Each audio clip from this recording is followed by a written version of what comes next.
नमस्कार, सत्रात आपले स्वागत आहे। मला आशा आहे की तुम्ही ठीक असाल। तुम्ही हे लक्षात घेतले असेल की पृथ्वीचा पृष्ठभाग सर्वत्र सारखा नसतो। पृथ्वीवर विविध भूरूपे आहेत। कुठेतरी सपाट किंवा उंच जमीन किंवा खूप उंच किंवा पाण्याच्या जवळची जमीन इत्यादी।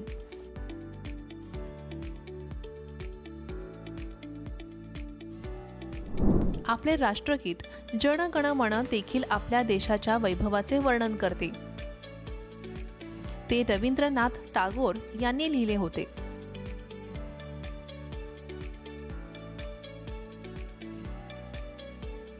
ते आपल्या राज्यांच्या नद्या, समृद्ध वारशांचे वर्णन करते आणि प्रदेशाचे समृद्धीचे वर्णन करते।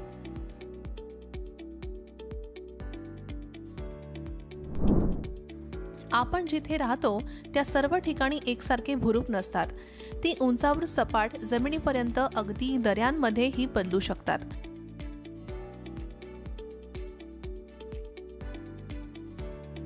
जेव्हा आपण एका ठिकाणाहून दुसऱ्या ठिकाणी प्रवास करतो तेव्हा आपल्याला भूरूपांच्या वेगवेगळ्या पातळ्या दिसतात।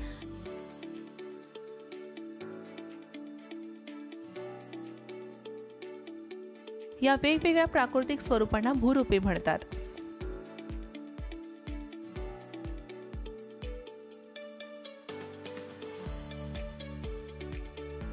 भूरूपांचे प्रामुख्याने मैदानी भाग, पठार, पर्वत किंवा टेकड्यांमध्ये वर्गीकरण करता येते।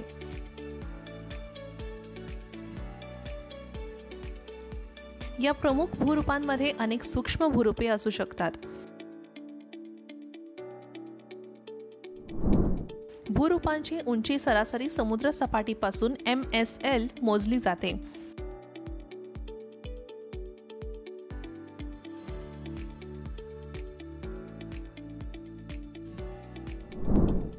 प्रदेशानुसार जीवनशैली, खाण्याच्या सवयी आणि वेशभूषा वेगवेगळी असते।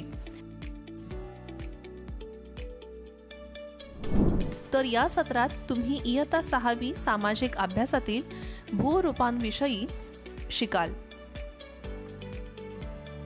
शिकण्याचे परिणाम, शैक्षणिक उद्दिष्टे, तुम्ही हे करू शकाल। भूरूपाचा अर्थ समजून घ्या। लोक जिथे राहतात त्या वेगवेगळ्या भूरूपांबद्दल समजून घ्या। वेगवेगळ्या भूरूपांच्या लोकांच्या वैविध्यपूर्ण जीवनशैली समजून घ्या। अति महत्त्वाचे शब्द। भूरूप, पृथ्वीच्या पृष्ठभागावरील एक नैसर्गिक वैशिष्ट्य।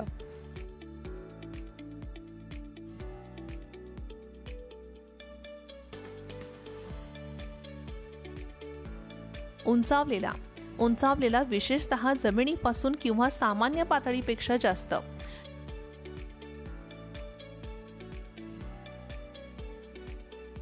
हिमनद्या, पर्वतांवरील बर्फांपासून तयार होणारी बर्फाची नदी।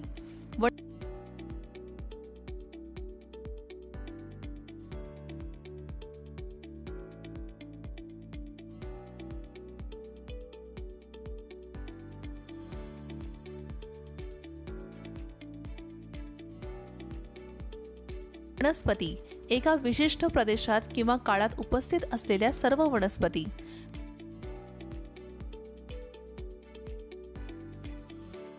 प्राणी, एका विशिष्ट प्रदेशात किंवा काळात उपस्थित असलेले सर्व प्राणी।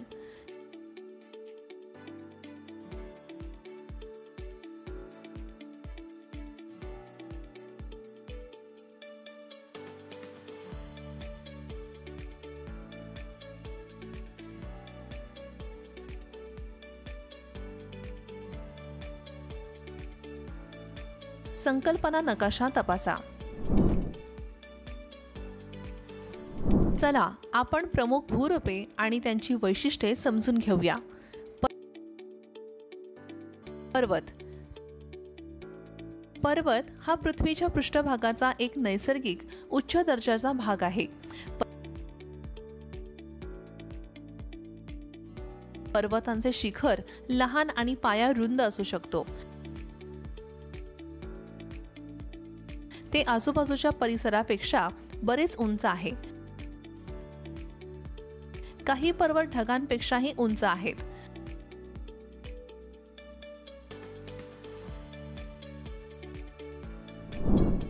आपण पर्वतावर जितकी उंचावर जातो तसतसे हवामान थंड होते.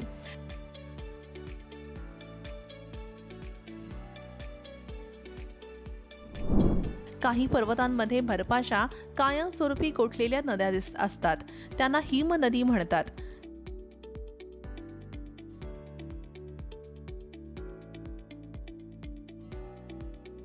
कठोर प्रतिकूल हवामानामुळे शेतीसाठी कमी जमीन उपलब्ध असते.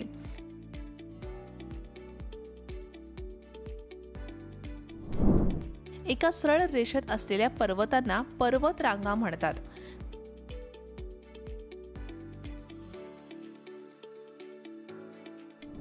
पर्वत खूप उपयुक्त आहेत. पर्वत हे पाण्याचे भांडार आहेत. अनेक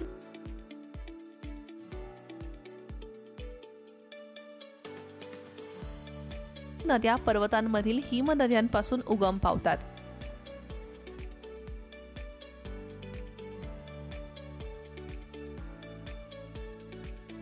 पर्वतांमधील पाणी सिंचन आणि जलविद्युत निर्मितीसाठी देखील वापरले जाते.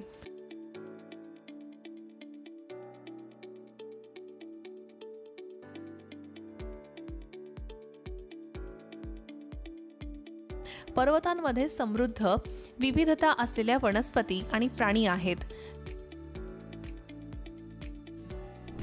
जंगले इंधन, चारा, निवारा आणि डिंक, मनुका इत्यादी इतर उत्पादने प्रदान करतात.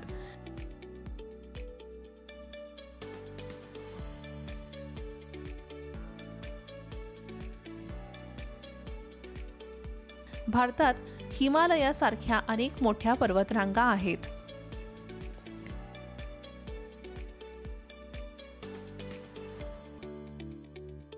पठार. पठार म्हणजे उंचावर असलेली सपाट जमीन.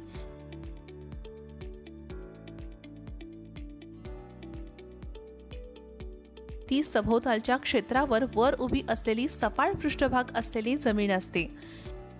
एका पठाराच्या एका किंवा अधिक बाजूंना उंच आणि सौम्य उतार असू शकतात. जगभरातील काही पठारे इतक्या उंचीवर आहेत की त्यांचे हवामान असहनीय आहे आणि तेथे राहणीमानासाठी प्रतिकूल परिस्थिती आहे.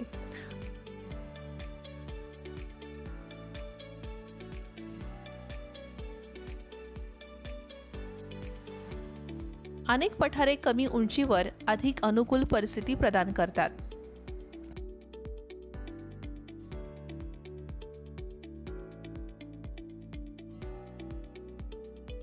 पठारांची उंची अनेकदा काहीशी मीटरने बदलते.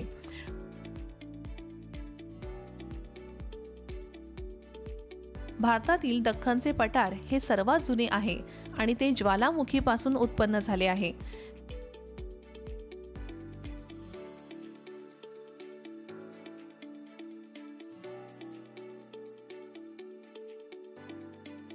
तिबेटचे पठार हे जगातील सर्वात उंच पठार आहे, ज्याची उंची सरासरी समुद्र सपाटीपासून 4000 ते 6000 मीटर आहे.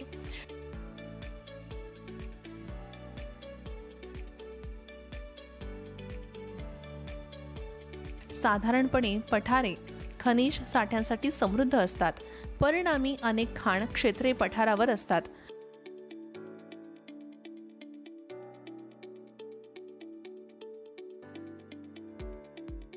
भारतात छोटा नागपूर पठारावर लोह, कोळसा आणि मॅग्नीजचे प्रचंड साठे आढळतात.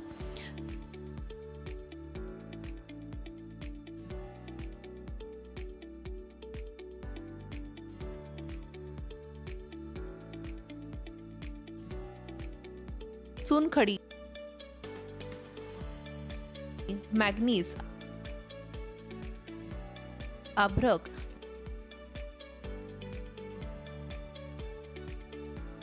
लोह खनिज, सोने, हिरे, ग्रेफाइट, डोलोमाइट,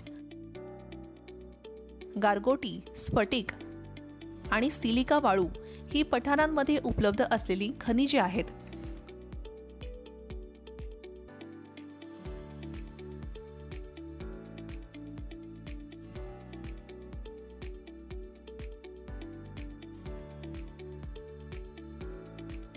दख्खनचे पठार हे लावा पठार आहे.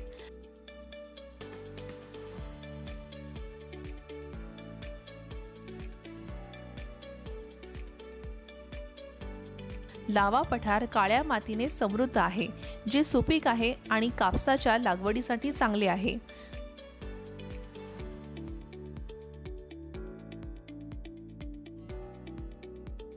अनेक पठारांमध्ये निसर्गरम्य स्थळे आहेत आणि ती उत्तम पर्यटन आकर्षणे आहेत.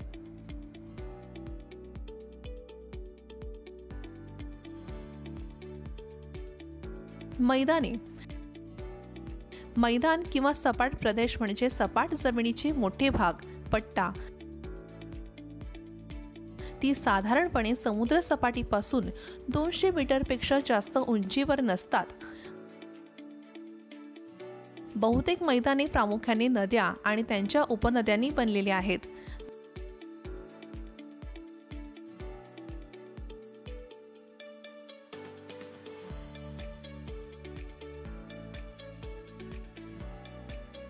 नद्या पर्वतांच्या उतारावरून वाहतात आणि त्यांची झीज करतात. त्या त्यांच्या मार्गावर दगड, वाळू आणि गाळ यांचा भार पुढे वाहून नेतात. या साठ्यांपासून मैदाने तयार होतात. हे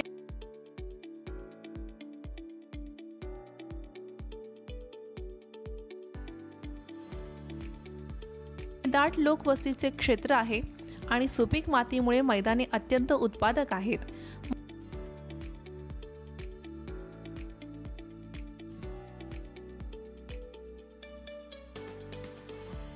मैदानी भागात दळणवळणाच्या वाहतुकीच्या सोयी करणे देखील सोपे आहे.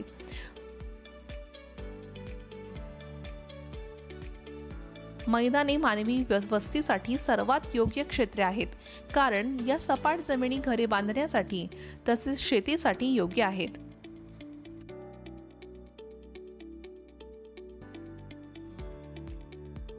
भारतातील इंडो गंगेतील गंगा सिंधूचे मैदाने जगप्रसिद्ध आहे आणि भारतातील इतर नदी प्रवाहांमध्ये अनेक लहान त्रिभुज मैदाने देखील आढळतात.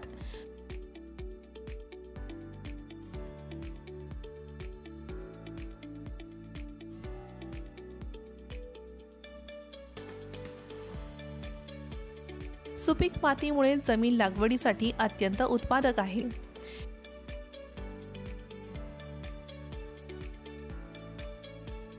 जीवनशैलीतील विविधता. ही सर्व भूरूपे आपल्याला वेगवेगळ्या भागात आढळतात आणि वेगवेगळ्या प्रदेशामध्ये आपल्याला विविध परिस्थिती आढळते.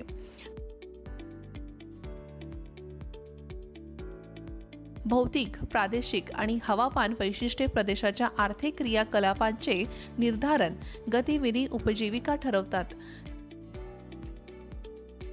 करतात. मैदानी प्रदेशात राहणारे लोक शेतीवर उपजीविका करतात, तर किनारी प्रदेशातील लोक त्यांच्या उपजीविकेसाठी मासेमारीवर अवलंबून असतात.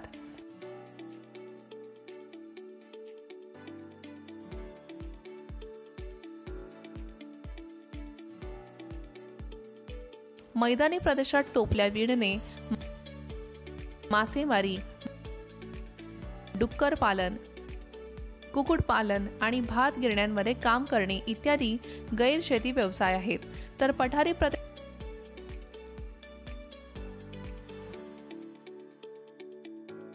मेंढ्या पाळणे, कोळशाची भट्टी, सिमेंट विटा बनवणे हे व्यवसाय आहेत.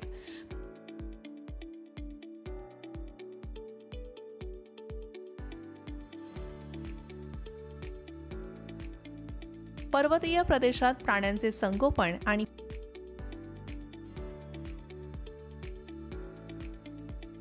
फळे, डिंक, मध इत्यादी वनसंपदांचे संकलन केले जाते.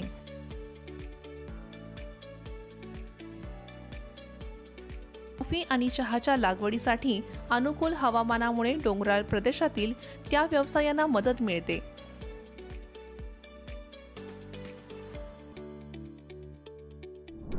भूस्वरूपातील विविधता प्रदेशातील वनस्पती आणि प्राणी, व्यवसाय आणि अन्न पद्धतींवर देखील परिणाम करते.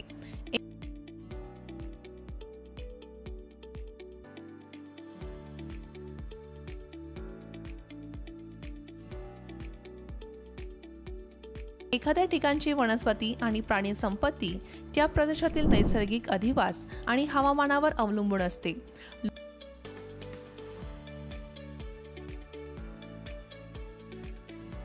लोकांचे अन्न, कपडे, व्यवसाय आणि उपजीविका प्रादेशिक भौतिक परिसर आणि हवामानाशी जुळवून जोडलेले असते, निगडीत असते.